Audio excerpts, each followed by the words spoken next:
আমি ডাক্তার ময়ূরী ভট্টাচার্য, এ homeopathic consultant. আজকে আমি আবার আপনাদের সামনে চলে এসেছি একটি অত্যন্ত প্রয়োজনীয় মেডিকেল ভিডিওস নিয়ে। আজকে আমি প্রথমেই শুরু করছি কিছু রোগলক্ষণ বা সিমটমস দিয়ে।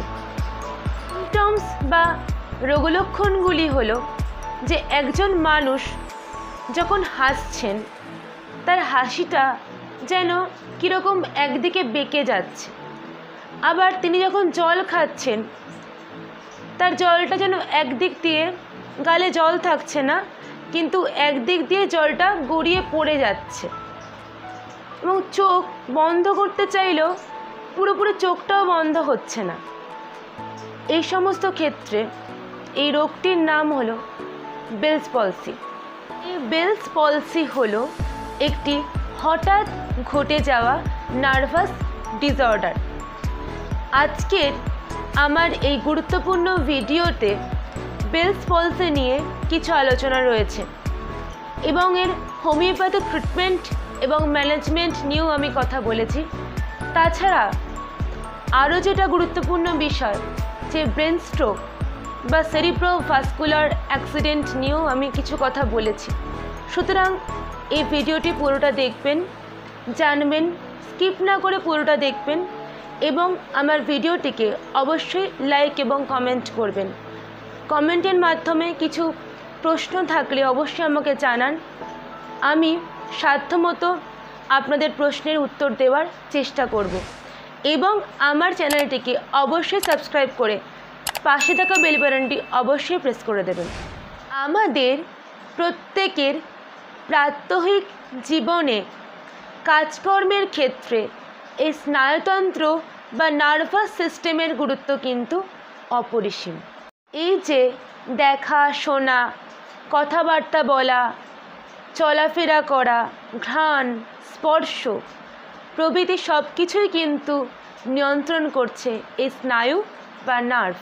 আমাদের সেন্ট্রাল নার্ভাস সিস্টেম ব্রেন বা মস্তিষ্ক ও স্পাইনাল কর্ড বা সুষুম্না কাণ্ড নিয়ে গঠিত হয়।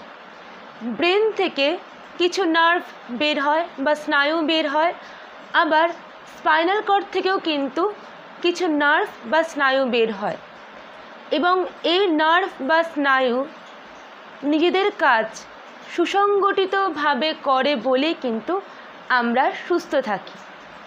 এই সেরিব্রোভাস্কুলার অ্যাক্সিডেন্ট বা ব্রেন স্ট্রোক, এই ব্রেন স্ট্রোক হলে কিন্তু ব্রেনের বা মস্তিষ্কের নার্ভের কর্মদক্ষতা কমে, এবং এই স্ট্রোক ডান দিক বা বাম দিক যেদিকেই হোক না কেন তার অপোজিট সাইড প্যারালাইসিস হবার সম্ভাবনা থাকে।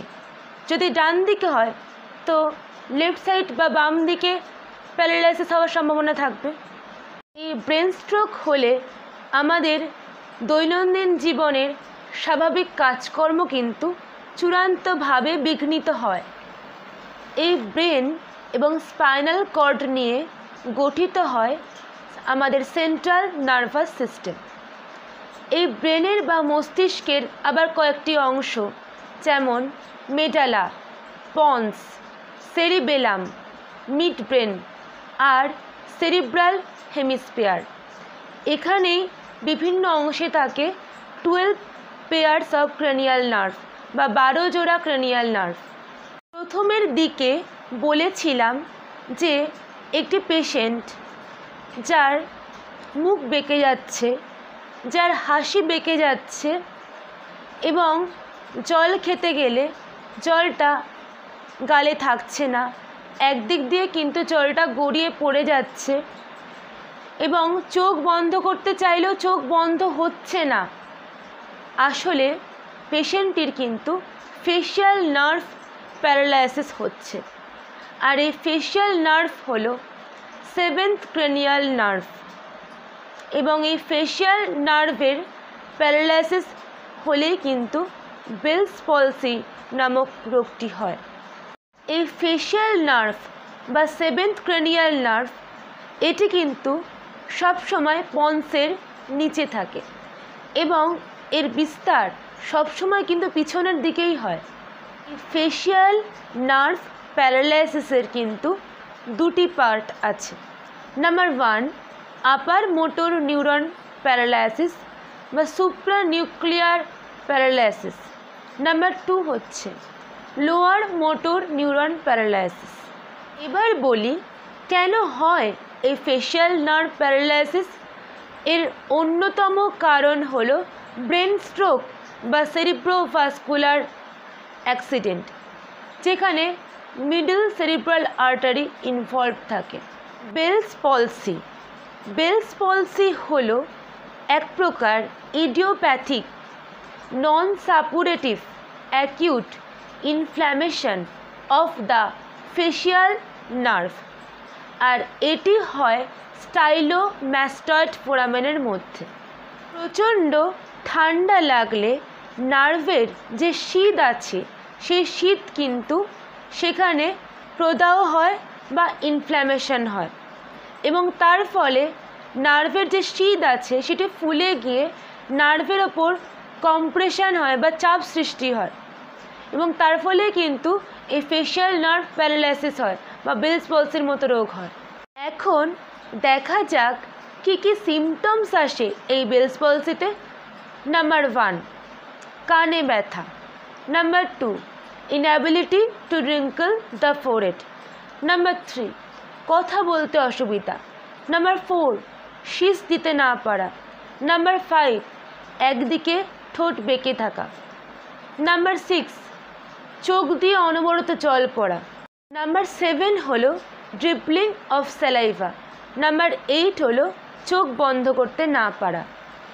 এই বেলস পলসি ডায়াগনোসিস হলেই কিন্তু পেশেন্টকে অ্যাসুরেন্স দিতে হবে যে সব ঠিক হয়ে যাবে, কারণ পেশেন্ট কিন্তু খুব আতঙ্কে থাকে। কিছু ব্যায়াম আছে, নির্দিষ্ট কিছু ব্যায়াম আছে বা ফিজিক্যাল এক্সারসাইজ কিন্তু পেশেন্টকে করতেই হবে, এটা একদম ম্যান্ডেটারি। এবারে দেখা যাক কী কী হোমিওপ্যাথিক মেডিসিনস আছে এই বেলস পলসির ক্ষেত্রে। Number 1 Causticum 200। এই মেডিসিনটি 2 থেকে 3 ফোঁটা 1 চামচ জলের সাথে মিশিয়ে দিনে একবার পরপর 4 দিন পর্যন্ত খেলে অব্যর্থ উপকার পাওয়া যায়, এবং এই মেডিসিনটাই কিন্তু অর্ধেক পেশেন্ট সেরে যায়। এছাড়া হাইপেরিকাম 200, জিঙ্কামেট 30, অ্যাকোনাইট 30, রাস্তাক্স 30, ব্রায়োনিয়া 30 ইত্যাদি এই মেডিসিনগুলি সিমটম সিমিলারিটি মেনে দেওয়া হলে অব্যর্থ রেজাল্ট পাওয়া যায়। সবশেষে বলি ব্যায়াম বা ফিজিক্যাল এক্সারসাইজ এবং হোমিওপ্যাথিক মেডিসিন এই দুটির সহযোগে অতি দ্রুত সেরে যায় এই বেলস পলসির মতো রোগ। আমার চ্যানেলটিকে অবশ্যই সাবস্ক্রাইব করে পাশে থাকা বেল বাটনটি অবশ্যই প্রেস করে দেবেন। ভিডিওটিকে লাইক এবং কমেন্ট করতেও কিন্তু ভুলবেন না। নমস্কার, ধন্যবাদ, ভালো থাকবেন।